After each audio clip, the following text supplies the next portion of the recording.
Well, can you believe we are less than a month away from primary election day, June 2nd? Ballots have started going out for many voters. As voters start to tune in, a new poll is showing a significant shakeup in the race for governor. ABC 10 State Matters political reporter Jenny Huh is here now with the latest. Well, that's a poll started in March by the California Democratic Party, and it's continuously shown the two leading Republican candidates as the likely top two vote getters. That is, until today. There's an attention being paid to this race that wasn't happening months ago. That momentum clear in the latest poll of likely voters in the race for California governor, especially for Democratic candidate Xavier Becerra. The former state attorney general and former U.S. Health and Human Services secretary tied with Republican candidate and former Fox News host Steve Hilton, who's been endorsed by President Trump, at the top of the governor's race with 18%. He had this really strong favorable rating among voters, a really low unfavorable rating.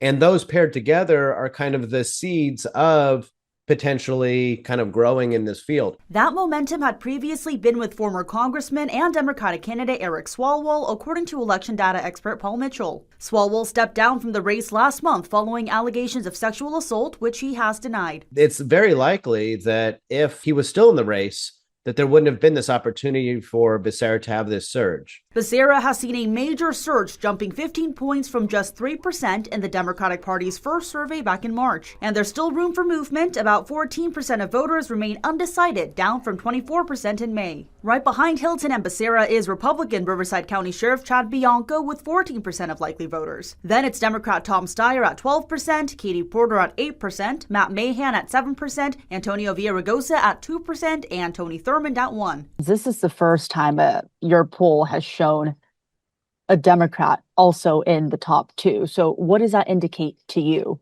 Voters are assessing their candidates and making their selection. Rusty Hicks, the head of California Democrats, has asked his party candidates since March to consolidate the vote, fearing it could be two Republicans advancing to November, which Republicans say it's refreshing. The best opportunity we have is to have two Republicans come in, the Republican candidates come in 1 and 2. Voters will see 62 candidates for governor on their June primary ballots, including Betty Yee and Eric Swalwell, despite dropping out. But there are plenty of congressional, legislative, and other statewide and local races to keep in mind. If there's nothing at the top of the ticket for Democrats to show up for, that means that there are a bunch of down ticket races that are going to be competitive that we have an opportunity to win. Certainly having a strong Democrat at the top of the ticket helps advance our cause of fulfilling the promise of Proposition 50. And with the governor's race now tightening and also growing talk that two Republicans could advance to the runoff, experts say there are new concerns from both parties about California's top two or jungle primary system. They say there's now bipartisan voter support to either scrap it or make changes. Chris and Laura. Yeah, sounds good, Jenny. Thank you. Remember, you can hear from all the leading candidates running for governor. Their interviews are streaming right now on our free ABC 10 app. Just look for California Governor Race on the home screen.